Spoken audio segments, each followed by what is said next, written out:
Good morning students. बेटा last video में हमने चैप्टर सेकंड जो कि ह्यूमन सिस्टम था वो कंप्लीट कर लिया था। तो आगे हम आज नेक्स्ट चैप्टर स्टार्ट करते हैं।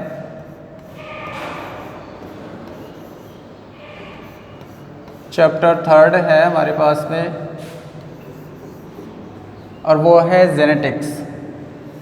तो आज का हमारा जो टॉपिक है वो जेनेटिक्स है।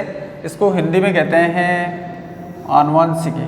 तो जेनेटिक्स क्या है, सबसे पहले तो हम इसकी डेफिनेशन देखते हैं। तो जेनेटिक्स एक बायोलॉजी मीन्स जीव विज्ञान जिसमें लिविंग बीइंग्स की स्टडी की जाती है। तो उसकी एक ब्रांच है जिसमें हेरिडिटी और वेरिएशन से रिलेटेड स्टडी की जाती है। ये हेरिडिटी वेरिएशन क्या है इसको हम आगे डिस्कस करेंगे अभी। तो the branch of biology which deal with the study of heredity and variation is called genetics। Heredity और वेरिएशन की स्टडी को क्या कहेंगे हम, जेनेटिक्स। तो ये जो टर्म है यानी कि ये जो वर्ड है जेनेटिक्स, ये किसने दिया था? ये दिया था डब्ल्यू बैटसन ने। इसका पूरा नाम है विलियम बैटसन। 1905 में इसने जेनेटिक्स टर्म दी थी। तो यहाँ से भी क्वेश्चन निकलता है who coined the term genetics for the first time. तो डब्ल्यू बैटसन इन 1905। अब इसके आगे हमारे पास में डेफिनेशन आती है। देखिए हेरिडिटी कैरेक्टर्स, ये वर्ड वापस आ रहा है हमारे पास में। जो हेरिडिटी यहाँ पर वर्ड लिया है, देखिए हेरिडिटी कैरेक्टर्स कौन से होते हैं? तो ऐसे कैरेक्टर जो जनरेशन टू जनरेशन यानी कि एक जनरेशन से उसकी ऑफ स्प्रिंग में या जो नेक्स्ट जनरेशन है उसमें ट्रांसफ़र होते हैं गैमेट्स के द्वारा, वो कहलाते हैं हेरिडिटी कैरेक्टर्स। तो the characters which transmitted from generation to generation means एक जनरेशन से दूसरी जनरेशन में by gametes are known as heredity characters. तो ऐसे कैरेक्टर को क्या कहेंगे हम, हेरिडिटी कैरेक्टर। तो ये तो कैरेक्टर हो गई जो कि ट्रांसफ़र हो रहे हैं, और ऐसा प्रोसेस जिसमें ये कैरेक्टर से नेक्स्ट जनरेशन में ट्रांसफ़र होते हैं उस प्रोसेस को हम क्या कहेंगे, हेरिडिटी। तो नेक्स्ट हमारे पास में जो डेफिनेशन निकल कर के आ रही है वो है हेरिडिटी। देखिए यहाँ पर हेरिडिटी की the transmission of heredity characters. Heredity character वापस दोबारा से ये वर्ड आ गया है, heredity characters from parental generation two of spring, यानी कि पैतृक जनरेशन से ऑफ स्प्रिंग संतति जनरेशन में ट्रांसफ़र होते हैं, उसको कहते हैं हेरिडिटी। यानी कि एक ऐसा प्रोसेस जिसमें हेरिडिटी कैरेक्टर्स नेक्स्ट जनरेशन में ट्रांसफ़र हो रहे हैं तो हम उसको कहेंगे हेरिडिटी।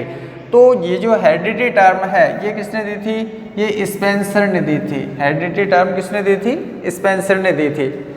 नेक्स्ट इसमें देखिए यहाँ पर वेरिएशन के बारे में आता है कि वेरिएशन कहाँ होते हैं। देखो बेटा ऑर्गेनिज्म के अंदर दो टाइप की रिप्रोडक्शन होते हैं, आपने पढ़ा है। एक होता है सेक्सुअल रिप्रोडक्शन और एक होता है एसेक्सुअल रिप्रोडक्शन। या थोड़ी सी खाली जगह है, यहाँ बता देते हैं हम आपको। देखिए एसेक्सुअल रिप्रोडक्शन है। एसेक्सुअल रिप्रोडक्शन में एक सिंगल ऑर्गेनिज्म होती है। एक सिंगल ऑर्गेनिज्म अपने ही जैसी नई ऑर्गेनिज्म को फॉर्म कर लेती है। तो जो ऑफस्प्रिंग बनती है यानी कि जो नई ऑर्गेनिज्म बनती है वो उस पेरेंट के जैसी ही होगी। लेकिन अगर दूसरा हम रिप्रोडक्शन लें तो वो होता है सेक्सुअल रिप्रोडक्शन। तो इसमें हम जानते हैं टू पेरेंट इन्वॉल्व होते हैं। Two parent involve.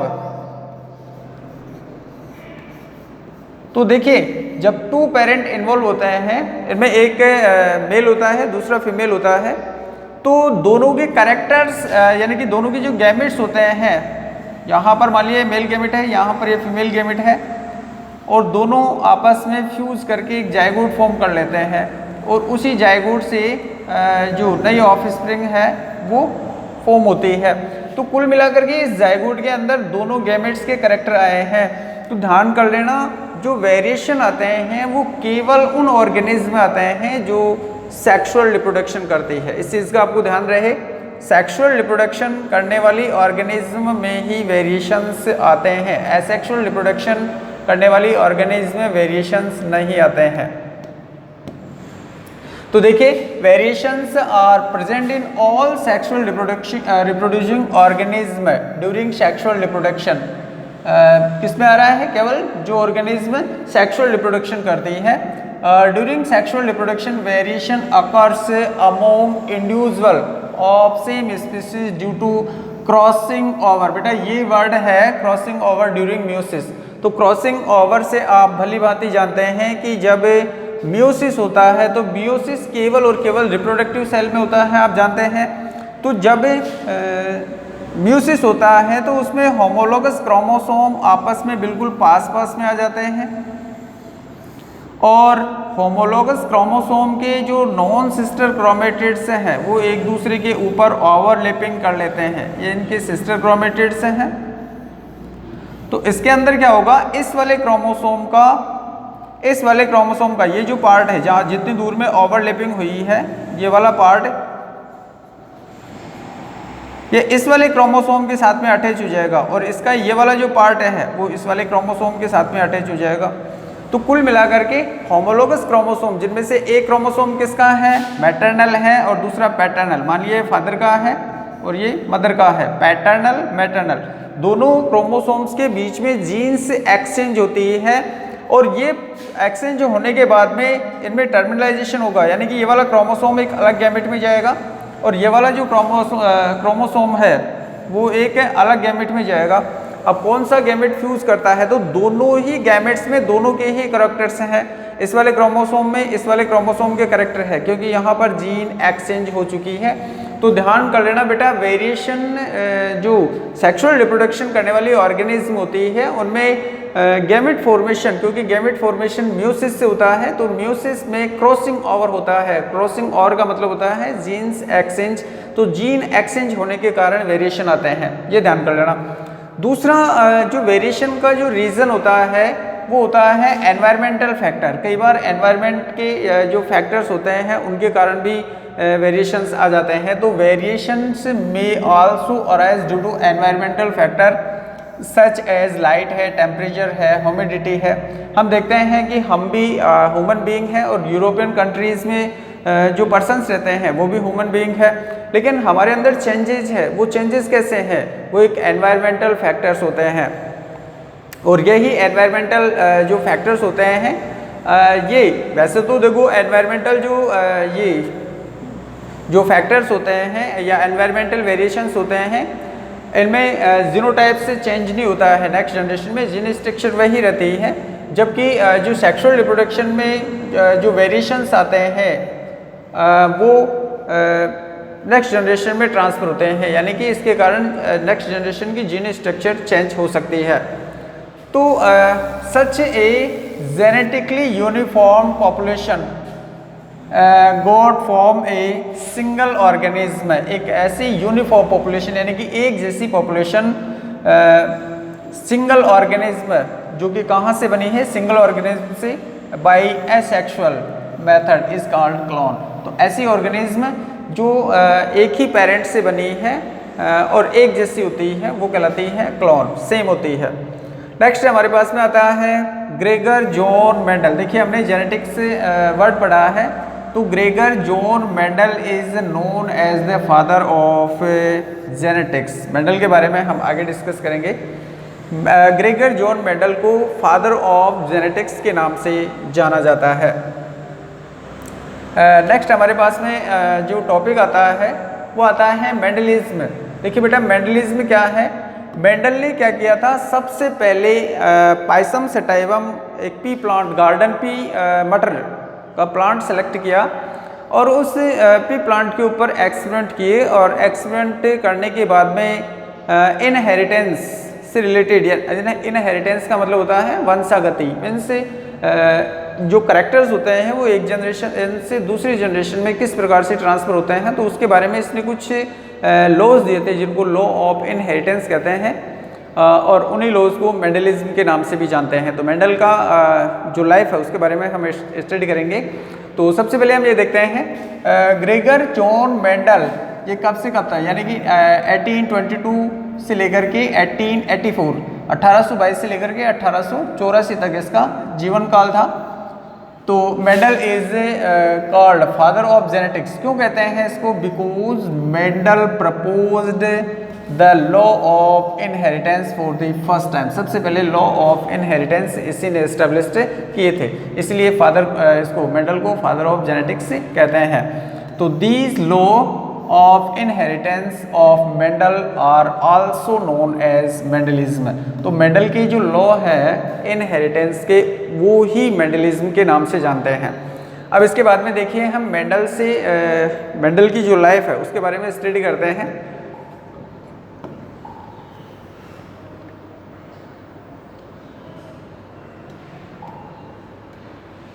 ये मेंडल है, इसका जो पूरा नाम है वो है ग्रेगर जॉन मेंडल।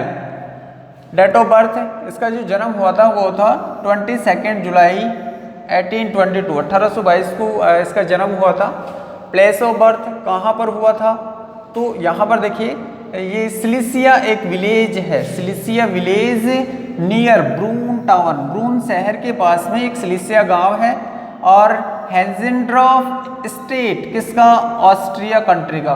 तो ऑस्ट्रिया कंट्री के हेंजेनड्रॉफ स्टेट के ब्रून टाउन के पास में एक सिलिसिया गांव था, वहां पर मेंडल का जन्म हुआ था। बिकम ए प्रिस्ट, देखिए मेंडल ने 1842 में फिलॉसफी होता है दर्शन शास्त्र, उसमें इसने पोस्ट ग्रेजुएट कर लिया था। और पोस्ट ग्रेजुएट करने के बाद में 1843 के अंदर एक चर्च में, और चर्च कहाँ था? ब्रून टाउन में, इसको एक प्रिस्ट की पोस्ट दी गई थी।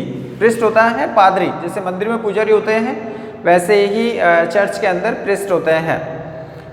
अब इसके बाद में देखिए एक्सपेरिमेंट प्लांट, अपने एक्सपेरिमेंट के लिए मेंडल ने कौन से प्लांट को चूज किया था? गार्डन पी उद्यान मटर, और इसका जो साइंटिफिक नेम होता है, बॉटेनिकल नेम, वो होता है पाइसम सटाइवम। एक्सपेरिमेंट कब से कब तक किया था? एक्सपेरिमेंट पीरियड देखें तो इसने किया था 1856 टू 1863, टोटल 7 ईयर, 7 साल तक इसने पी प्लांट के ऊपर अपने एक्सपेरिमेंट किए। और अपने जो एक्सपेरिमेंट किए उनका इसने एक बार प्रेजेंटेशन दिया था, और प्रेजेंटेशन कहाँ दिया था? देखिए 1865 में in front of Brunn society of natural history in form of research paper. तो रिसर्च पेपर के फॉर्म में इसने ब्रून की जो नेचुरल हिस्ट्री सोसाइटी उसके सामने अपना प्रेजेंटेशन दिया था पहली बार। और जो प्रेजेंटेशन उसने उस नेचुरल हिस्ट्री सोसाइटी के अंदर दिया था, उसी का उसने इसी नेचुरल हिस्ट्री सोसाइटी के अंदर अपने जो एक्सपेरिमेंट थे उन एक्सपेरिमेंट को प्रकाशित करवा दिया, यानी कि उनका पब्लिकेशन करवा दिया।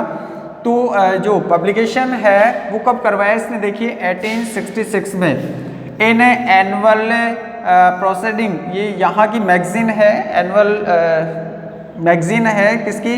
Proceeding of natural history society. तो नेचुरल हिस्ट्री सोसाइटी की एक मैगजीन थी, उस मैगजीन में अपने एक्सपेरिमेंट को इसने प्रिंट करवा दिया, यानी कि पब्लिकेशन करवा दिया। और अपने जो पब्लिकेशन है उसका टाइटल रखा था इसने, उस टाइटल का नाम क्या था? Experiments on plant hybridisation.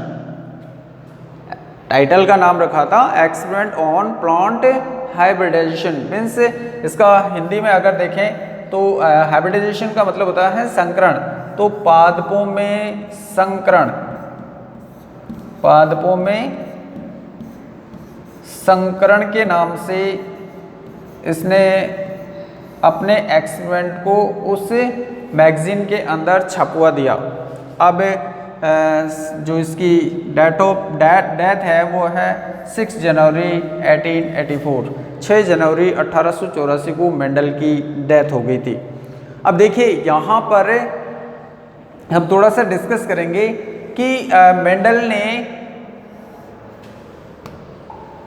1886 के अंदर, मेंडल ने 1886 के अंदर अपने जो भी एक्सपेरिमेंट थे उनको प्लांट हाइब्रिडाइजेशन के नाम से, प्लांट हाइब्रिडाइजेशन के नाम से प्रिंट तो करवा दिया मैगजीन में, और जो उस ज़माने के जो साइंटिस्ट थे, बोटनिस्ट थे, उनके पास में ये पहुंच भी गए थे, लेकिन सब ने इसको इग्नोर कर दिया। क्यों? क्योंकि देखिए यहाँ पर अगर हम स्टडी करें मेंडल के बारे में, तो मेंडल उस समय कोई पहुँचे हुए पर्सन्स नहीं थे, तो मेंडल के एक्सपेरिमेंट की ओर किसी ने ध्यान ही नहीं दिया, इसके एक्सपेरिमेंट को इग्नोर कर दिया गया। उसका रीज़न था, तो उस समय में जो साइंटिस्ट थे उस ज़माने के, उनमें अलग अलग मत चल रहे थे किसके ऊपर, कि अर्थ के ऊपर जो ऑर्गेनिज्म है वो कैसे है। तो उसी समय उस ज़माने में चार्ल्स डार्विन एक बहुत बड़े दार्शनिक हुआ करते थे, तो उन्होंने उस समय एक बुक रिलीज़ की थी, और उस बुक का नाम था the origin of species, the origin of species. तो सभी का ध्यान डार्विन की इस बुक की ओर था, तो जो मेंडल के एक्सपेरिमेंट थे, मेंडल के एक्सपेरिमेंट की ओर किसी ने ध्यान ही नहीं दिया। तो फाइनली 6 जनवरी 1884 को मेंडल की तो डेथ हो गई। अब इसके बाद में देखो नेक्स्ट हमारे पास में जो टॉपिक आता है वो आता है रीडिस्कवरी, रीडिस्कवरी ऑफ मेंडलिज्म। तो जो मेंडल थे, मेंडल की तो डेथ हो गई थी 84 में।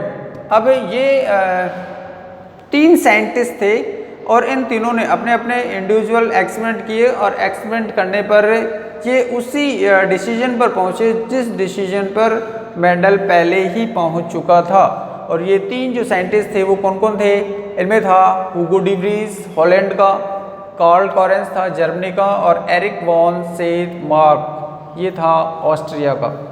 और इन्होंने 1900 यानी कि 1900 ईस्वी में मेंडल के एक्सपेरिमेंट को रीडिस्कवर किया। तो देखिए इधर रीडिस्कवरी ऑफ मेंडलिज्म है। The law of inheritance given by Mendel were neglected for about 35 years. तो 35 सालों तक ये नेग्लिगेटेड होते रहे।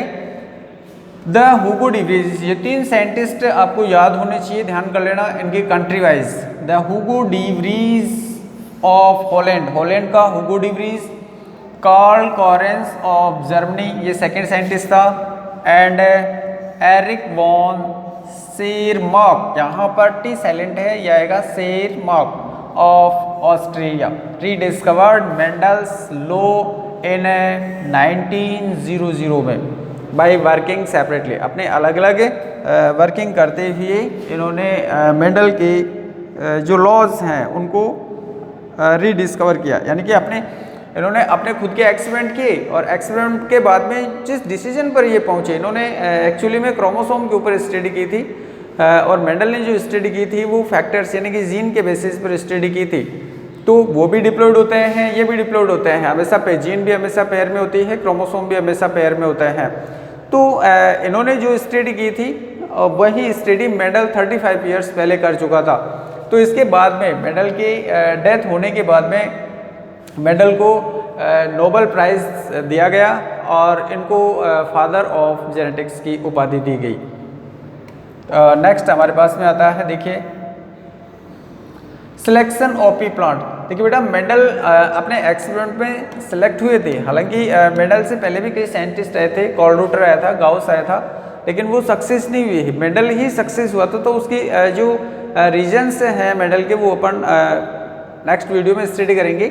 तो सबसे पहले हम ये देखते हैं कि जो मेंडल है उसने जो पी प्लांट है, गार्डन पी प्लांट को ही सिलेक्ट क्यों किया। ये क्वेश्चन पूछा जाता है कि why did Mendel select P plant for his experiment. तो कौन कौन सी रीजन्स हैं देखिए बेटा, सबसे पहला आता है इसमें pea plant is annual plant. Annual plant होता है, वार्षिक प्लांट है, therefore it was possible to study many generation in a short duration. तो एनुअल प्लांट होने के कारण इसकी कम समय में स्टडी की जा सकती है, इसके यानी कि इसकी जो जनरेशन है उसको कम समय में हम प्राप्त कर सकते हैं।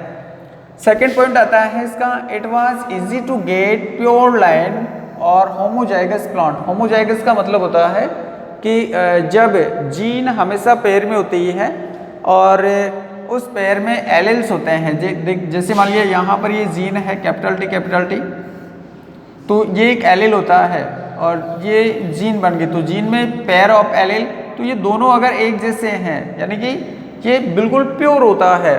और अगर मान लिया ये दोनों डिफरेंट हो, कैपिटल टी स्मॉल टी हो, तो इसको हम कहते हैं हाइब्रिड। तो इसके द्वारा इजी था प्योर लाइन और homozygous plant by self pollination. Self pollination द्वारा होमोजाइगस प्लांट प्राप्त किया जा सकता है या प्राप्त करने में आसान रहती है। क्यों? क्योंकि ये बाइसेक्सुअल फ्लावर है, तो इसके अंदर जो मेल और फीमेल रिप्रोडक्टिव ऑर्गन है वो एक ही फ्लावर के अंदर प्रेजेंट होते हैं। तो ध्यान कर लेना, जब एक ही फ्लावर में प्रेजेंट है तो सीधी सी बात है कि उनमें सेल्फ पॉलिनेशन होता है। तो नेक्स्ट देखते हैं इसमें, artificial cross pollination can be easily done by इमस्कुलेशन technique. इमस्कुलेशन technique क्या होता है? तो आर्टिफिशियल तरीके से इनमें क्रॉस पॉलिनेशन भी करवाया जा सकता है, वो हम अभी डिस्कस करेंगे। Variation contrasting characters are present in pea plant. तो बहुत सारे कैरेक्टर्स हैं, यानी कि बहुत सारी वेरिएशंस प्रेजेंट थे पी प्लांट के अंदर, तो इसीलिए इसने पी प्लांट का सिलेक्शन किया। देखिए बेटा, मैं यहाँ पर थोड़ा सा डिस्कस करता हूँ आपसे।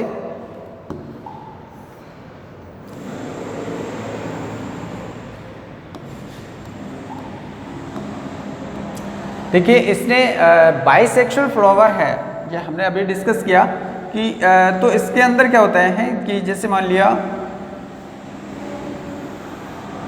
वैसे तो ये पी प्लांट में ये मुड़ी स्ट्रक्चर होती है और एक लंबा सा इसका ओवरी होता है। इसके जो पेटल्स होते हैं वो 5 होते हैं और ये क्या करते हैं, यहाँ पर मान लिया इसके एंथर्स हैं अंदर, तो पेटल्स क्या करते हैं, इसको ढके हुए रहते हैं, इसको ढके हुए रखते हैं। तो यानी कि ये क्लोज्ड फ्लावर होता है। तो यहाँ अगर मान लिया एंथर है तो ये केवल इसी के स्टिग्मा के ऊपर जाएगा।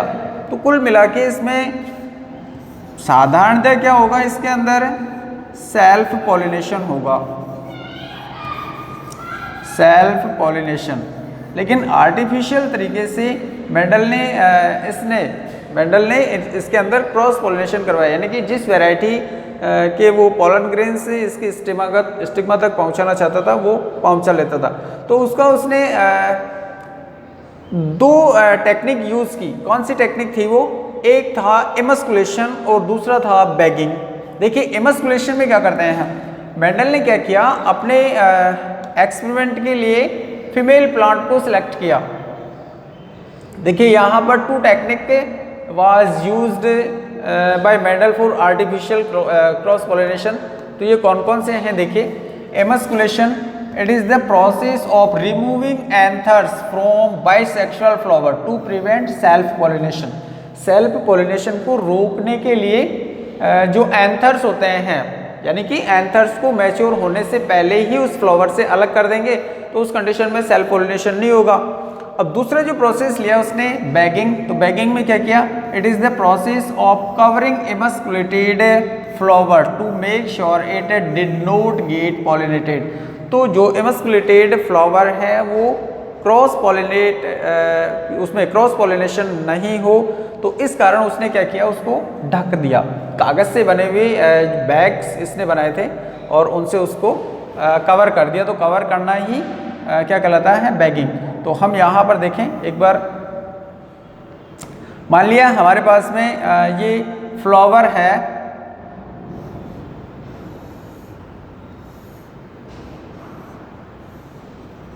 और ये इसके मान लिया एंथर्स हैं। अब यहाँ पर जो पेटल्स हैं वो इसको कवर किए हुए हैं, पेटल्स इसको कवर किए हुए हैं। तो मेंडल ने क्या किया, इसके पेटल्स को यहाँ से हटा दिया। मान लिया यहाँ पर हम इरेजर का यूज़ कर सकते हैं। इसने पेटल्स को थोड़ा सा हटाया और यहाँ से ये जो एंथर है, इस एंथर को यहाँ से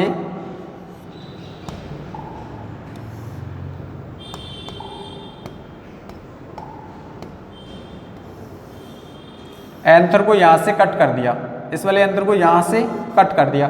तो अब इसके अंदर फाइनली जो सेल्फ पोलिनेशन है वो नहीं होगा, क्योंकि यहाँ पर एंथर को ही अलग कर दिया। तो अब इस फ्लावर के पास में हम जो फ्लावर है इसमें हमारे पास में केवल और केवल फीमेल रिप्रोडक्टिव पार्ट रह गया, ये पिस्टिल रह गया, जिसके अंदर ये आ गया आपका स्टिग्मा,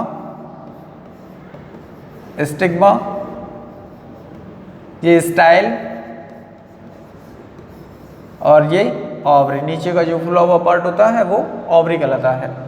तो अब ये तो एमस्कुलेशन हो गया, यानी कि मैच्योरिटी से पहले ही एंथर को फ्लावर से अलग कर दिया।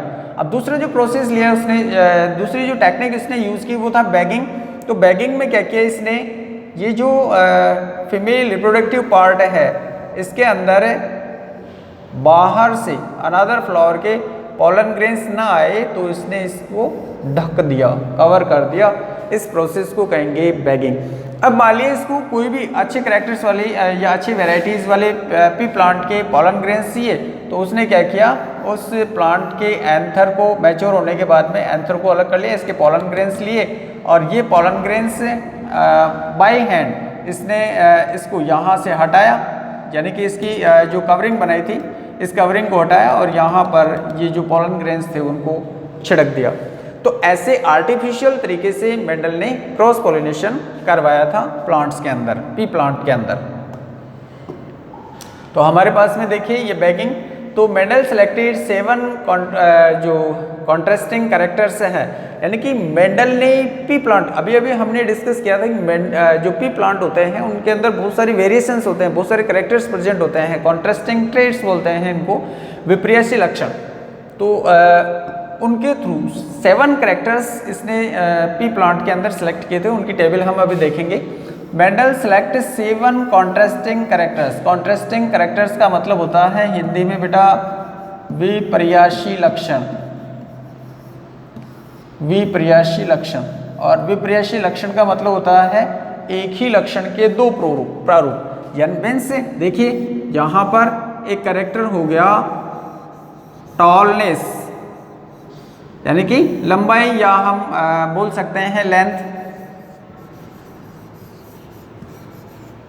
टॉलनेस या लेंथ एक कैरेक्टर ले लिया हमने।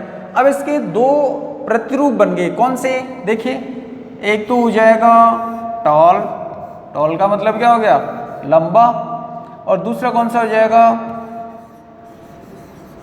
ड्वार्फ। तो है तो कैरेक्टर तो क्या है टॉलनेस है, लंबाई है, तो लंबाई के ही 2 प्रतिरूप हो गया, लंबा भी हो गया और बोना भी हो गया। तो ऐसे इनको हम कहते हैं कॉन्ट्रास्टिंग कैरेक्टर्स या कॉन्ट्रास्टिंग ट्रेट्स। तो Mendel select 7 contrasting characters for his experiment which are as follow. तो कौन कौन से 7 कैरेक्टर्स हैं बेटा वो हम देखते हैं इस टेबल में। देखिए हमारे पास में ये टेबल है। हाइट ऑफ प्लांट, पहला कैरेक्टर कौन सा था हाइट ऑफ प्लांट। अब इसके जो कॉन्ट्रास्टिंग ट्रेट्स हैं, कॉन्ट्रास्टिंग कैरेक्टर्स हैं वो है देखिए टॉल और ड्वार्फ। तो ये कॉन्ट्रास्टिंग ट्रेट्स बन गए इसके।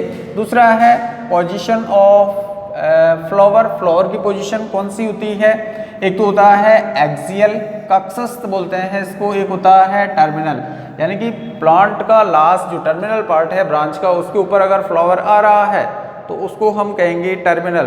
और अगर फ्लावर यहाँ से देखिए, यहाँ से ये प्लांट ग्रो कर रहा है, ब्रांच हो रहा है और फाइनली यहाँ पर अगर फ्लावर आ रहा है तो उसको हम कहेंगे टर्मिनल। और यहाँ पर अगर फ्लावर ने आकर के ऐसे दोनों साइड के अंदर फ्लावर्स आ रहे हैं तो उसको हम कहते हैं एक्सियल। तो एक्सियल एंड टर्मिनल ये 2 हो गए। थर्ड जो करेक्टर है वो है shape of mature pea. Inflated, inflated का मतलब हो गया फूली हुई और कॉन्स्ट्रिक्टेड का मतलब हो गया पिचकी हुई। Colour of immature P, immature यानी कि जो फली है, फली का एक करेक्टर हो गया ग्रीन, दूसरा हो गया येलो। कलर ऑफ फ्लावर तो वॉयलेट और white. Shape of seed, round भी होते हैं और रिंकल्ड भी होते हैं। राउंड का मतलब गोल और रिंकल्ड का मतलब होता है झुर्रीदार, यानी कि जो मटर का सीड होता है उसके ऊपर झुर्रियाँ पड़ी होती है उसको बोलते हैं झुर्रीदार। कलर ऑफ सीड, तो कलर येलो भी मिलते हैं और ग्रीन भी मिलते हैं। तो स्टूडेंट्स ये सारे के सारे कैरेक्टर्स हम पी प्लांट के अंदर देख सकते हैं। तो इन्हीं 7 कैरेक्टर्स के बेसिस पर ये डायग्राम भी इनके दे रखे हैं, आप देख सकते हैं यहाँ पर जो 7 कैरेक्टर्स हैं।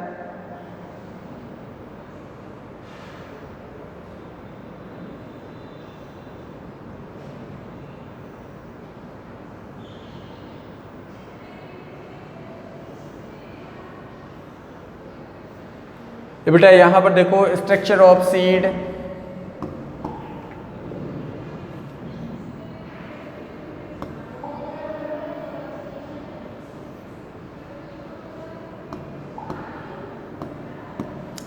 स्ट्रक्चर ऑफ सीड तो राउंडेड, गोल और झुर्रीदार। Colour of seed yellow, green. Colour of flower violet, white. Shape of mature pea inflated, constricted. Colour of pea pod भी बोल सकते हैं हम इसको, ग्रीन और yellow. Position of flower axial, terminal. और हाइट ऑफ प्लांट या हाइट ऑफ स्टेम भी कर सकते हैं यहाँ पर। स्टेम तो ये तो हो गया लॉन्ग और दूसरा हो जाएगा ड्वार्फ। तो यहाँ पर बेटा एक बार हम वापस इस टेबल के ऊपर चलते हैं। यहाँ पर आपको 2 वर्ड दिख रहे होंगे टेबल में, एक होता है डोमिनेंट और एक होता है रिसेसिव। तो यहाँ पर जो कॉन्ट्रास्टिंग ट्रेड्स होते हैं उनमें एक डोमिनेंट होता है, दूसरा रिसेसिव होता है। डोमिनेंट का मतलब होता है प्रभावी, डोमिनेंट का मतलब क्या है? प्रभावी, यानी कि जो अपना प्रभाव दिखाता है। और रिसेसिव का मतलब होता है अप्रभावी, यह अपना प्रभाव नहीं दिखाता है। कब?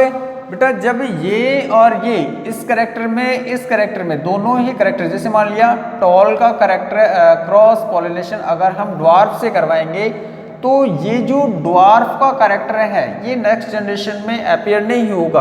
आगे इसका लॉ आता है, लॉ ऑफ डोमिनेंस, उसमें हम आपको बताएंगे विथ एग्जांपल कि कैसे मेंडल ने लॉ ऑफ डोमिनेंस दिया था। लॉ ऑफ डोमिनेंस क्यों कहते हैं इसको।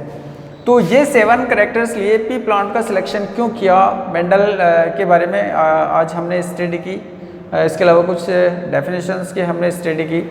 ठीक है, आज के इस वीडियो में इतना ही काफ़ी है। नेक्स्ट वीडियो में हम जेनेटिक्स से रिलेटेड कुछ इंपॉर्टेंट डेफिनेशंस आती हैं इसमें बहुत सारी, उन डेफिनेशंस के बारे में स्टडी करेंगे। ठीक है बेटा, थैंक्स।